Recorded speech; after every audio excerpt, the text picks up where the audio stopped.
तो देखो, last class में आपको याद होगा एचसीपी जब हमने फॉर्म किया था, तो आपको याद होगा हेक्सागोनल 2D बेस लिया हमने, जो कि यहाँ पे आपको दिख रहा है, और उसके ऊपर सेकेंड लेयर रखा, फिर थर्ड लेयर रखा। अच्छा, एक बार कंफर्म करो, क्या आप स्क्रीन की चीजें देख पा रहे हैं clearly?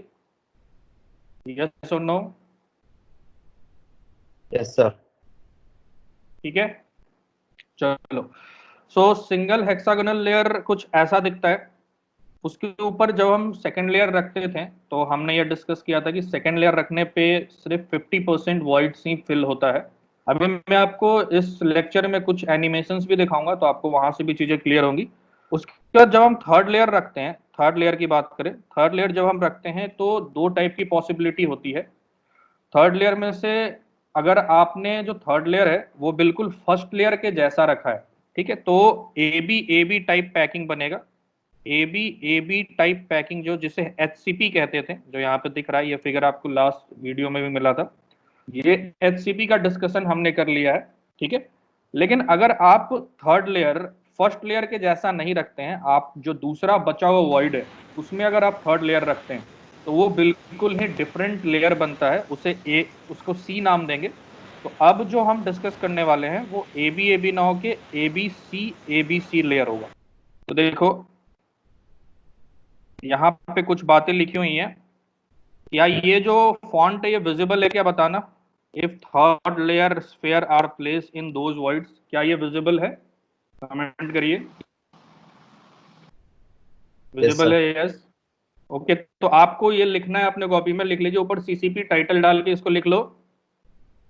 If third layer sphere are place in those voids of second layer under which there are voids of first layer, voids of B type, जो अभी मैं बात कर रहा था, तो फर्स्ट और थर्ड लेयर आइडेंटिकल नहीं होगा और उसे एबीसी टाइप पैकिंग कहेंगे, जिसे अभी हम डिस्कस करने वाले। इसका नाम क्यूबिक क्लोज पैकिंग या फेस सेंटर्ड क्यूबिक पैकिंग भी है। इसको आप लिख लीजिए एक बार।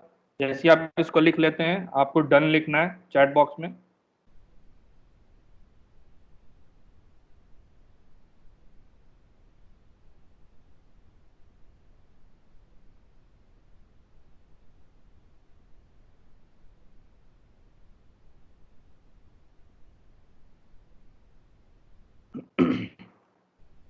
टू डी बेस हेक्सागोनल ही है, सेकेंड लेयर भी सेम है। अब थर्ड लेयर हम डिफरेंट टाइप से प्लेस कर रहे हैं, तो अब ए बी ना मिलके ए बी सी मिल रहा है।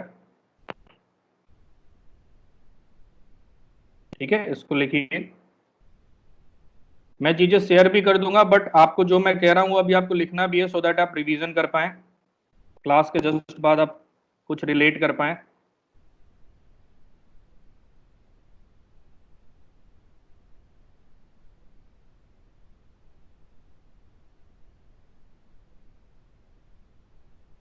ठीक है, ज्यादा कुछ नहीं लिखना होगा, कुछ बेसिक पॉइंट से मेंशन करने के लिए कहूंगा मैं आपको। रिप्लेसमेंट डन, लोकेश डन,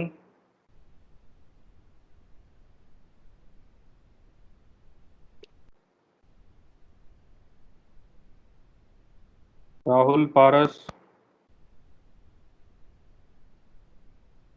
हर्ष मेलावत,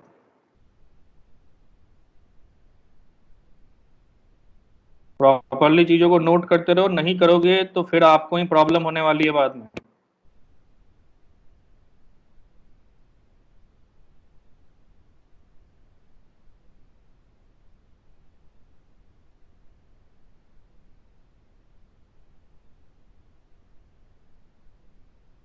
ठीक है, चलो अब इस फिगर को देखते हैं। देखो, इस फिगर में मैं जो एबीसी पैकिंग की बात कर रहा था उसको और क्लियरली थोड़ा सा दिखाया गया है। जो फर्स्ट लेयर है उसमें से सिर्फ एक एटम लिया गया है, इसको ए जो है ये आपका फर्स्ट लेयर है।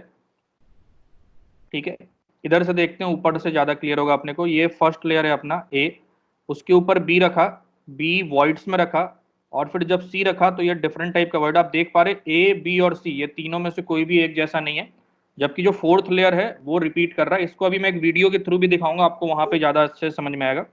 अब इन सब को जब क्लोजली मर्ज करके हम यहाँ पे देखते हैं तो एक कॉम्पैक्ट सिस्टम बनता है। और इस कॉम्पैक्ट सिस्टम का अगर मैं एक फेस देखूं, देखो ये एक इसका एक फेस है जो एक क्यूब टाइप का लग रहा है, जिसके एक कॉर्नर में एटम, चार कॉर्नर में एटम और एक फेस सेंटर में एटम है। इसी टाइप का एफसीसी लैटिस बनता था। तो क्या आपको ये एफसीसी के जैसा एक साइड से दिखा? बताओ यस और नो। एफसीसी के जैसा एक साइड से दिखा?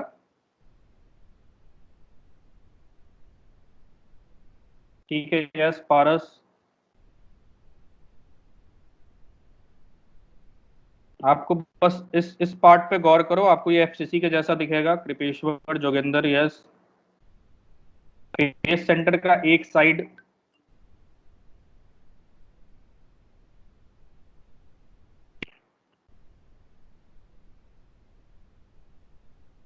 ठीक है, गुड। तो अभी अपने को ये क्लियर हो गया है कि एबीसी टाइप का जो पैकिंग होगा वो सीसीपी या फिर एफसीसी यूनिट सेल बनाएगा। ठीक है। अब देखो, इसको अभी मैं एक वीडियो प्ले करूंगा, बट उससे पहले ये वाला पार्ट आप देखिए। ये पार्ट रेगुलर रिपीटेशन है एबीसी एबीसी का। कुछ इस तरह का 3D में स्टैक्ड होके दिखता है। ठीक है। अब 3D में स्टैक्ड होके दिखेगा, तो जब हम इसके अंदर यूनिट सेल निकालते हैं तो ये कुछ ऐसा बनता है। और इसको अगर मैं सीधा करके देखूं तो ये प्रॉपर एफसीसी बन जाता है, जिसके हर एक कॉर्नर पे एटम है और हर एक फेस सेंटर पे एटम है। ठीक है। इसको अच्छे से समझने के लिए मैं अभी आपको एक वीडियो दिखाता हूं, उससे हम ढंग से समझेंगे इसको।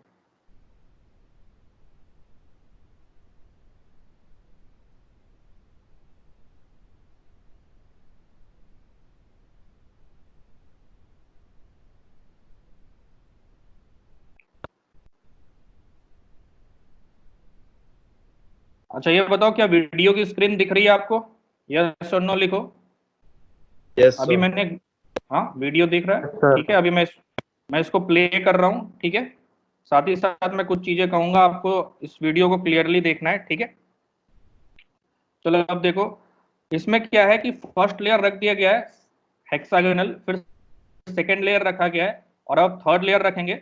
और आपको यहाँ पे प्रॉपरली ये दिखेगा कि तीनों लेयर बिल्कुल अलग अलग है, और उसमें से एक एफसीसी यूनिट सेल निकल के आ रहा है। तो आप प्रॉपरली इस वीडियो को देखिए। मैं अब ये वीडियो प्ले कर रहा हूँ। थर्ड लेयर है ये।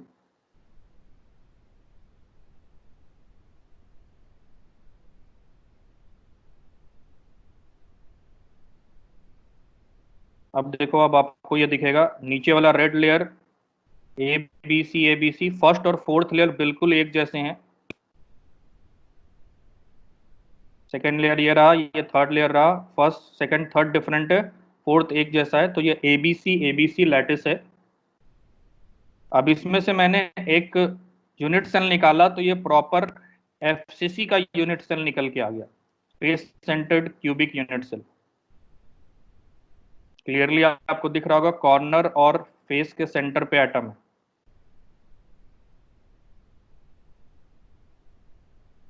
ठीक है। वीडियो क्लियर था? सबको समझ में आया? वीडियो से बताओ जल्दी से। Yes sir. FCC unit cell अंदर से निकल के आया, ये क्लियर हुआ?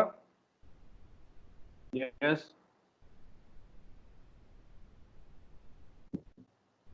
ठीक है, ओके फाइन। ठीक है।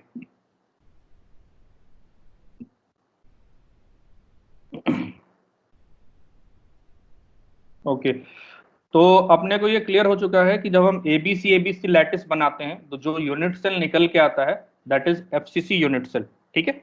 उसी को 2D में यहाँ पे हमने फिगर से भी दिखा रखा है। मैं फिर से आपको ये फिगर को दिखाता हूँ। ये फर्स्ट लैटिस, फर्स्ट लेयर, नीचे से देखते हैं first layer, second layer, third layer, फिर से फर्स्ट लेयर। और इसको थोड़ा टिल्ट करके देखें तो एक क्यूब सा स्ट्रक्चर जनरेट होके आ रहा है। और इसको ढंग से देखते हैं तो लेयर वाइज एबीसी ये प्लेन काट के अलग किया गया, तो आपको एक पूरा का पूरा क्यूब दिख रहा है यहाँ पे। ठीक है। तो अब आपको क्या करना है, आपको अपने कॉपी में एक पेज की जगह छोड़ देनी है। ये वाला जो पार्ट है, ये पार्ट मैं ये आपको पीडीएफ शेयर करूंगा, ये पार्ट आपको अपने कॉपी में ड्रॉ कर लेना है। ड्रॉ करना बहुत इंपॉर्टेंट है। ठीक है। ये आप ड्रॉ कर लीजिएगा, जब मैं आपको शेयर करूंगा अभी आप एक जगह छोड़ दीजिए वहां पे। तो ये अपने को क्लियर हो चुका है कि एबीसी लैटिस जो होता है हेक्सागोनल बेस के साथ ही, वो अब अपने को एक एफसीसी यूनिट सेल जनरेट करके दे रहा है। अब हम इस पे रेस्पेक्टिव कैलकुलेशन करेंगे। कैलकुलेशन मतलब जैसा हमने बाकी के लैटिस में किया था, बाकी के लैटिस में जो जो हमने कैलकुलेशन किया है वो है number of atom per unit cell निकालना, ए और आर के बीच में रिलेशन निकालना, पैकिंग फ्रैक्शन, पैकिंग एफिशिएंसी निकालना, कोऑर्डिनेशन नंबर और डेंसिटी। तो अब ये सारा कैलकुलेशन हम इसमें भी करेंगे। तो चलो इसमें कैलकुलेशन करते हैं। तो आप देखिए, एक एफसीसी यूनिट सेल जो होता है उसके कॉर्नर और फेस सेंटर पे एटम होता है। तो सबसे पहला हम काम कर रहे हैं ए और आर के बीच का रिलेशन निकालना। तो अब मैं देखो आपको दिखा रहा हूँ, ये जो लाइन है मैं कह सकता हूँ कि ये एक फेस का फेस डायगोनल है। तो अगर मैं इस फेस डायगोनल को देखूं तो ये फेस डायगोनल कुछ ऐसा हुआ। इस पे एक एटम कुछ ऐसा है, एक एटम बिल्कुल बीचों बीच है और एक एटम इधर है। तो ये आर, ये टू आर, ये आर, और फेस डायगोनल का लेंथ √2a होता है। तो हम ऐसा कह सकते हैं कि √2a is equal to 4r, a is equal to 2√2r। ये इसका ए और आर के बीच का रिलेशन होगा। क्या ये क्लियर है आप सबको? ए और आर के बीच का रिलेशन क्लियर हुआ? जल्दी जल्दी बताओ। √2a is equal to 4r, clear है?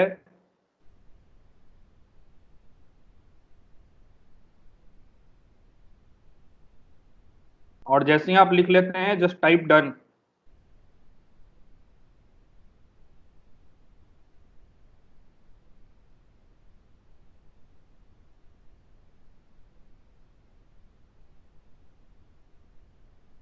इस बार डन, वैभव डन।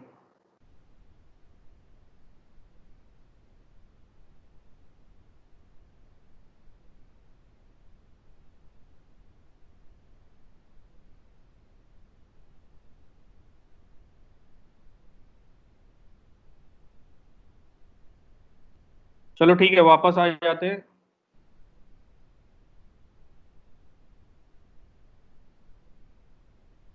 तो effective number of atom per unit cell समझ में आ गया आपको। नेक्स्ट कैलकुलेशन हम करते हैं पैकिंग फ्रैक्शन की।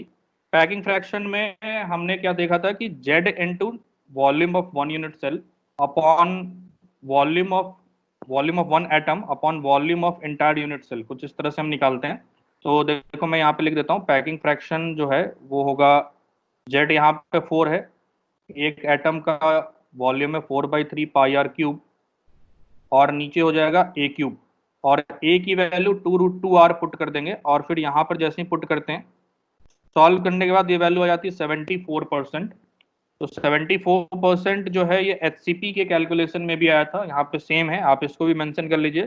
Packing efficiency here is 74%। ये बिल्कुल उतना ही एफिशिएंट है जितना एचसीपी का पैकिंग होता है।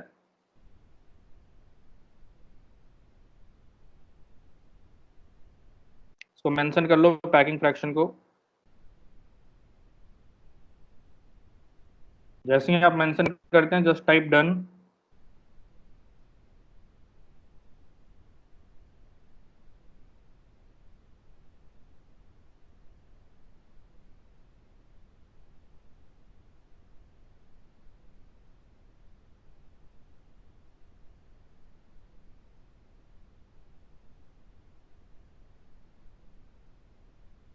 ठीक है, next is coordination number. Coordination number को अभी थोड़ी देर में हम डिटेल में डिस्कस करेंगे, तो इस पार्ट को भी मैं स्किप कर रहा हूँ। Next is density. डेंसिटी का फॉर्मूला भी हमने लास्ट क्लास में देखा था, Z into molar mass upon N A into volume of unit cell. तो सेम फॉर्मूला रह जाएगा यहाँ पे, जेड जो है, जेड की जगह पे हम 4 लिख देंगे, 4 into molar mass upon Avogadro number into unit cell का क्यूब। तो ये आपका इंटायर डेंसिटी हो जाएगा। डेंसिटी काइंड ऑफ हर एक क्यूबिक यूनिट सेल के लिए बिल्कुल इसी तरह से रहेगा, बस जेड की वैल्यू चेंज होते रहेगी। तो आप डेंसिटी वाला फॉर्मूला को भी मेंशन कर लेंगे, जेड की जगह पे just right 4, that's it.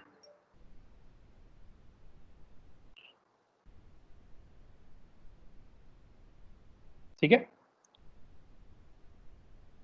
Next we will move to coordination number analysis. देखो कोऑर्डिनेशन नंबर को थोड़ा क्लोजली एनालाइज करना है अपने को, जैसा हमने एचसीपी में किया था। एचसीपी में कोऑर्डिनेशन नंबर 12 आ रहा था, अगर आपको याद हो तो। यहाँ पे चेक करते हैं। यहाँ पे देखो, मैं आपको पहले ये बता दूं कि जो एफसीसी यूनिट सेल होता है, यहाँ पे दो टाइप का एटम होता है, दो टाइप के एटम्स हैं। पहला एटम तो वो है जो कॉर्नर पे है, और जो दूसरा एटम वो है फेस सेंटर पे। ठीक है, तो जो भी सिमेट्रिक पैकिंग होती है उसमें आपको जैसा कोऑर्डिनेशन नंबर एक एटम का आता है उसी तरह से दूसरे एटम का भी आता है, रेशियो वाइज वो सेम होते हैं मोस्टली। बाकी इसका डिस्कशन आगे करेंगे। अभी हम यहाँ पे मैं आपको एक फेस सेंटर एटम लेके दिखाता हूँ कि इसका कोऑर्डिनेशन नंबर क्या है। तो आप इस पार्ट में आ जाइए, इस पार्ट में जहाँ पे मैं आपको मार्क करके दिखा रहा हूँ। यहाँ पर एक डायग्राम बना हुआ है, ये फेस सेंटर है। फेस सेंटर को देखते हैं कौन कौन सी चीजें टच करेंगे। तो फेस सेंटर को कॉर्नर वाले चारों टच करेंगे, एक, ये दो, ये तीन, ये चार। ठीक है, ये वैसे भी अपने को दिख रहा था कि फेस सेंटर में टचिंग होते हैं। और ये टच करेंगे तो इनके बीच का जो डिस्टेंस है वो 2r होता है, और पूरा डायगोनल का डिस्टेंस √2a है। तो यहाँ एक दोनों के बीच का डिस्टेंस a/√2 होगा। तो यहाँ पे हमने लिखा है कि एटम अगर टच करता है तो 2r की वैल्यू a/√2 होगी। ठीक है, तो एक तो ये चार एटम टच कर रहे हैं अपने को, वो समझ में आया। उसके बाद अब कौन कौन से करेंगे वो देखिए। हम बात इस एटम की कर रहे हैं तो मैं इसको थोड़ा सा रब कर देता हूं और फिर से आपको क्लियरली दिखाता हूं। चार एटम कॉर्नर वाले टच कर चुके हैं, ये आपको पता है। अब देखिए हम बात इस एटम की कर रहे हैं। इस एटम के नीचे जो चार फेस होते हैं, जैसे एक फेस, जैसे ही हम अंदर गए तो अंदर में चारों फेस होंगे। एक इस साइड वाला फेस, इस साइड वाला, पीछे वाला, आगे वाला, ये चारों फेस सेंटर के जो एटम होंगे वो भी इनके बीच का डिस्टेंस a/√2 ही आता है, या आप पाइथागोरस थ्योरम से कैलकुलेट कर सकते हैं। तो इसको ये चार एटम भी टच करेंगे। ठीक है, उसी तरह से यहाँ पर ऊपर में भी यूनिट सेल होगा एक, और ऐसा चार अरेंजमेंट ऊपर भी बनेगा अपने पास। तो देखो, तो यहाँ पर मैं कुछ ऐसा लिख रहा हूँ कि कोऑर्डिनेशन नंबर फॉर फेस जो है, चार तो कॉर्नर वाले ने किया, चार फेस सेंटर उसी यूनिट सेल में, और चार फेस सेंटर उसके अबव यूनिट सेल में। तो टोटल 12 एटम हैं जो एक फेस सेंटर एटम को टच कर रहे हैं। ठीक है, अगर आपको कोई पूछता है coordination number of FCC in one unit cell, सिर्फ एक यूनिट सेल में कितना होगा, तो ये 8 होगा, क्योंकि चार कॉर्नर वाले और चार नीचे वाले, ऊपर वाले इसमें इंक्लूड नहीं होंगे। तो यहाँ पर ये मेंशन किया, each face centre touches 4 corner atoms and also 4 adjacent face centre atom, because उनके बीच का जो डिस्टेंस है वो a/√2 है। Similarly 4 adjacent face are there in adjacent cube. तो टोटल मिला के 12 कोऑर्डिनेशन नंबर हो चुका है यहाँ पे। तो आपको ये सारी चीजें समझ में आ गई होंगी। 12 कोऑर्डिनेशन नंबर है फेस सेंटर एटम का।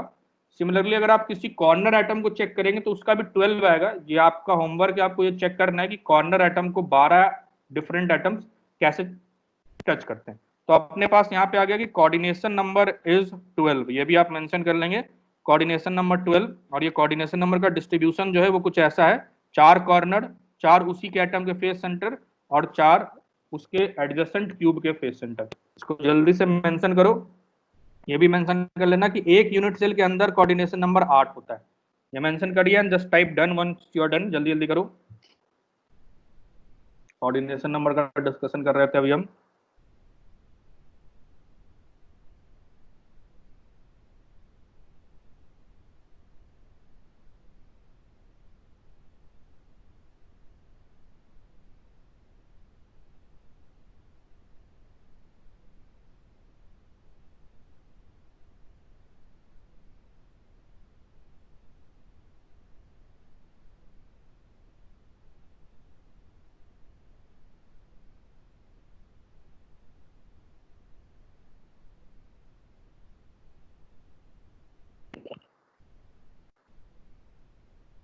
Divyansh done, Vipeshwar done, Joginder done,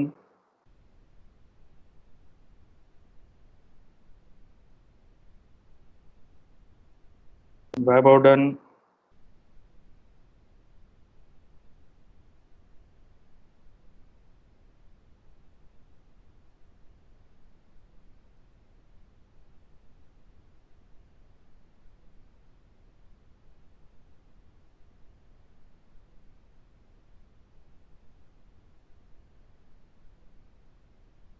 Sagar, Deepak, Paras, ठीक है ठीक है, राहुल,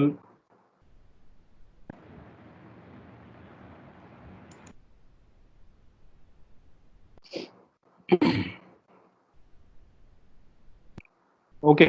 तो आई गेस आप सबने नोट कर लिया। सो कोऑर्डिनेशन नंबर का डिस्कशन भी हमने कवर कर लिया।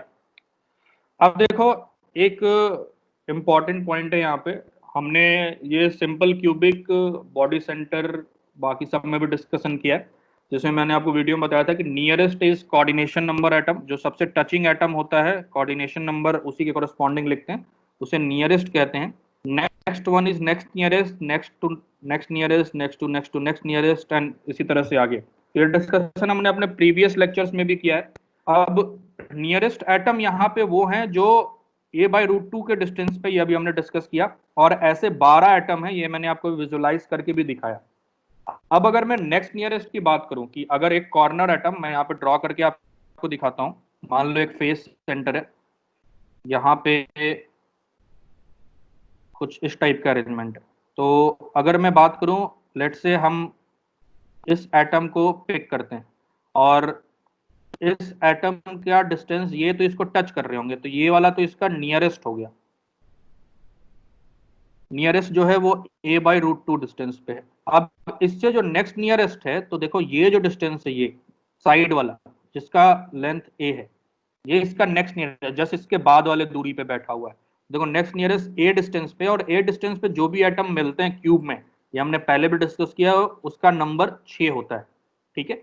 उसी तरह से अगर मैं नेक्स्ट टू नेक्स्ट नियरेस्ट देखूं, तो जैसा आपने को यहाँ दिखा, उसी तरह से और पॉसिबिलिटी भी आएंगी बगल वाले यूनिट सेल में। तो देखो, ये जो मैंने एक यहाँ पे डाटा मेंशन कर रखा है, मोस्टली अभी तक आईटी ने नेक्स्ट नियरेस्ट तक ही पूछा है, बट मैं आपको सजेस्ट करूंगा कि आप इसको याद रख लीजिए। तो ये जो पार्ट है, ये पार्ट आप अपने कॉपी में मेंशन कर लीजिए, nearest, next to next nearest, at least first 3, nearest, next and next to next nearest. इसमें आपको ध्यान नहीं रखना है कि कितने डिस्टेंस पे हैं और कितने ऐसे एटम्स हैं। ठीक है। क्योंकि ये अगर आप एग्जाम में एग्जैक्टली नियरेस्ट तो हमेशा अपने को विजुअलाइज रहता है, नेक्स्ट नियरेस्ट भी इजी है, बस उसके अगर हाइयर ऑर्डर का पूछ दिया तो एग्जाम में इसको विद इन 2-3 मिनट्स में विजुअलाइज करना थोड़ा टफ काम होता है। ठीक है। इसलिए आप इसको जरूर कॉपी में मेंशन कर लीजिए, ये एक इम्पॉर्टेंट पार्ट है हर एक यूनिट सेल से एसोसिएटेड। और मोस्टली ये क्वेश्चन जेई एडवांस में ही पूछे जाते हैं, जेई मेंस में कोऑर्डिनेशन नंबर तक ही चीजें पूछते हैं। ठीक है, जल्दी से मेंशन कर लो।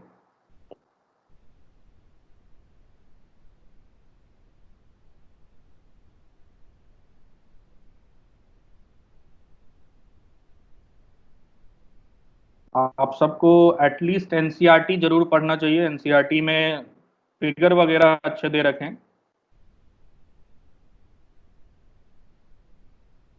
सॉलिड स्टेट में बहुत सारा ऐसा पार्ट है जो एनसीईआरटी में नहीं दिया हुआ है, तो जब हम वो पार्ट डिस्कस करेंगे तो मैं आपको बता दूंगा कि ये पार्ट एनसीईआरटी में आपको नहीं मिलेगा।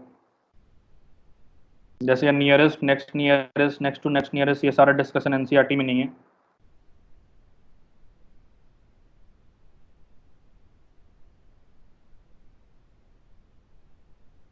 वैभव, कृपेश्वर, राहुल, साहिल, दीपक, जल्दी करो बाकी लोग। खुश, आदर्श, जोगिंदर, लोकेश, दिव्यांश, सागर, हर्ष। ठीक है।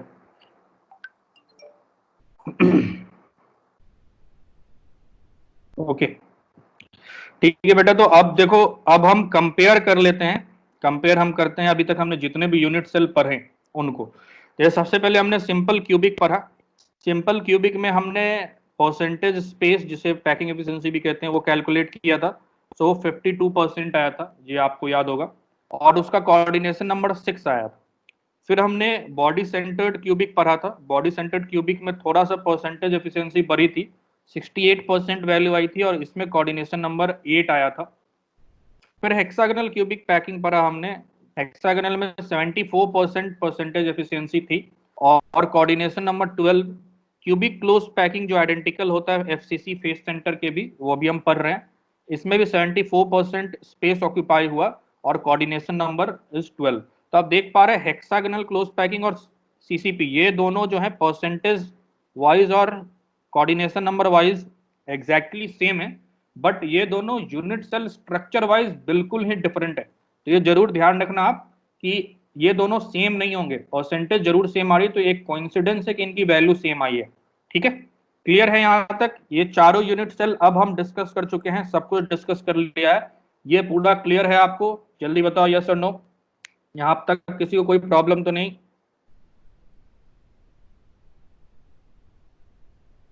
ये चारों यूनिट सेल हम डिस्कस कर चुके हैं। आदर्श यस, दिव्यांश नो, क्या प्रॉब्लम है? नो प्रॉब्लम, नो प्रॉब्लम, ठीक है। अगर किसी को कोई प्रॉब्लम है तो ही कैन टाइप कि किस पार्ट में प्रॉब्लम है। स्पेशली एफसीसी आज हम डिस्कस कर रहे हैं, नो प्रॉब्लम, ठीक है। नो प्रॉब्लम दिव्यांश, दीपक, ठीक है, क्लियर है सर, फाइन। साहिल, ठीक है, ओके। सागर नो प्रॉब्लम, ठीक है। तो यहां तक हमने बेसिक यूनिट सेल डिस्कस किया। अब देखो, अब हम कुछ एक दो क्वेश्चंस थोड़ा सा डिस्कस कर ले, सो दैट आपको आइडिया भी लगे क्वेश्चंस कैसे पूछे जाते हैं। तो यहाँ पे पहला क्वेश्चन है जिसमें एक्सरसाइज 12 लिखा हुआ है। ये देखो एग्जांपल 12 में, ये आप पढ़ पा रहे हैं इस क्वेश्चन को? यस और नो टाइप करो। इन सीसीपी स्ट्रक्चर ऐसा लिखा हुआ दिख रहा है आपको? Yes. ठीक है, तो ये क्वेश्चन जो है इसमें देखो लिखा हुआ इन सीसीपी स्ट्रक्चर, और फिर चार ऑप्शन दिए हुए। सीसीपी स्ट्रक्चर वही स्ट्रक्चर है जो अभी हमने पढ़ा। ये चारों ऑप्शन पढ़ो और आपको आंसर टाइप करना है, कौन सा आंसर होगा।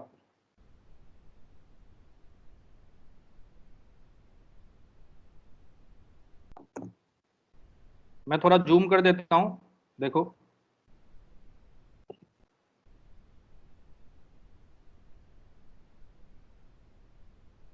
कौन सा आंसर होगा आपको बताना है।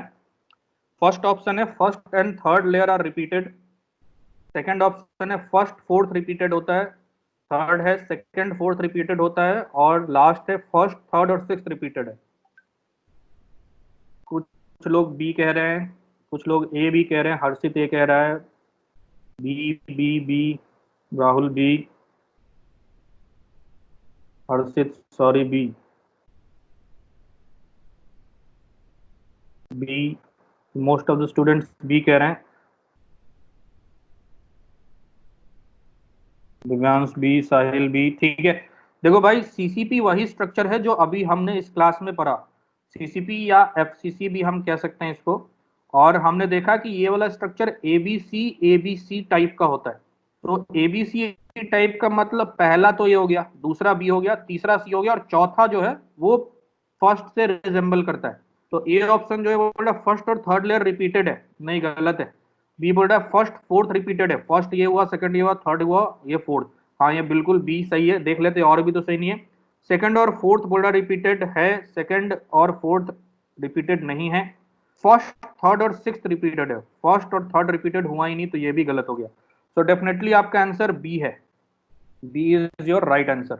ठीक है, अब चलिए नेक्स्ट क्वेश्चन पे चलते हैं। नेक्स्ट क्वेश्चन इज, यहाँ पे मैं आपको क्वेश्चन क्लियर, हाँ ये क्वेश्चन है।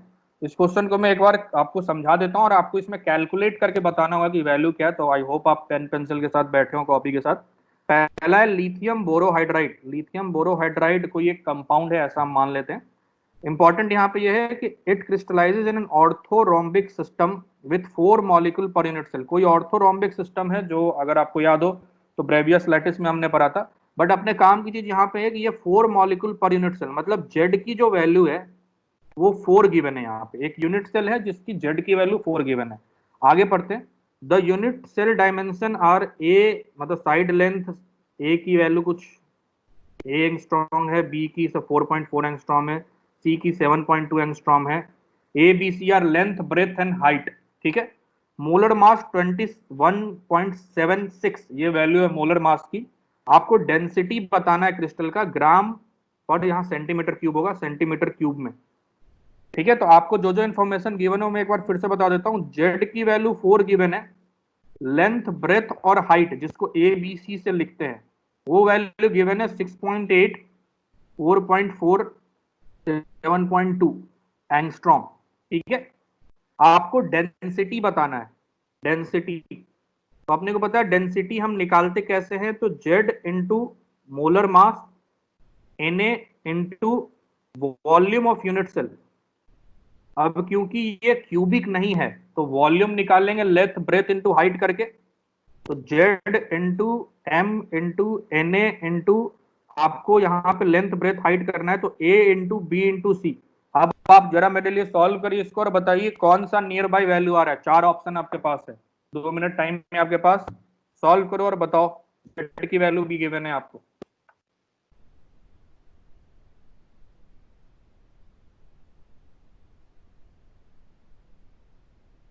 सेंटीमीटर क्यूब में लिखना है, तो ध्यान रखिएगा एंगस्ट्रॉम को आपको सेंटीमीटर में कन्वर्ट करना पड़ेगा। आपको ये पता होगा कि 1 एंगस्ट्रॉम को सेंटीमीटर में करेंगे तो 10 टू द पावर -8 सेंटीमीटर होता है। तो कन्वर्ट करिए और बताइए जल्दी से कि क्या आंसर आएगा।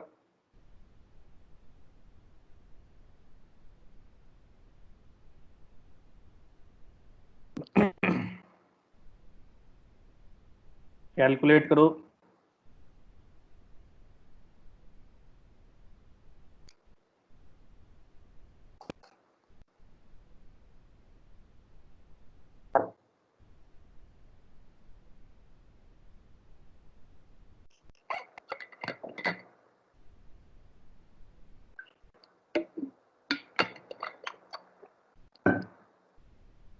दीपेश्वर कह रहा है ए आएगा आंसर, बाकी लोग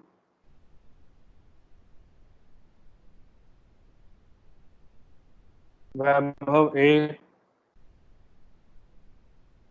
राहुल ए, जोगिंदर ए, पीयूष ए, लोकेश ए, उस दिव्यांश ए, सभी लोगों का ए आ रहा है। साहिल ए, हर्ष का भी ए आया, हरिंदर ए। ठीक है, देखो अब हम थोड़ा कैलकुलेट कर ले जल्दी से। तो जेड की वैल्यू हमें रखनी है 4, मोलर मास 21.76 गिवन है। एवोगैड्रो नंबर अपने को पता होता है 6 इंटू 10⁻23 ले लेते हैं। ए बी और सी की वैल्यू अपने को पुट करनी है, तो ए है 6.8, साथ में 10⁻⁻8 आएगा। सिमिलर फॉर्म में 4.4 इंटू 10⁻⁻8 आएगा, फिर 7.2 इंटू 10⁻�8 आएगा। जब आप इसको सॉल्व करेंगे, थोड़ा सा कैलकुलेशन लंबा है बट आप इसको अगर थोड़ा सॉल्व करेंगे तो ये वैल्यू 0.67 के राउंड आती है, ग्राम पर सेंटीमीटर क्यूब।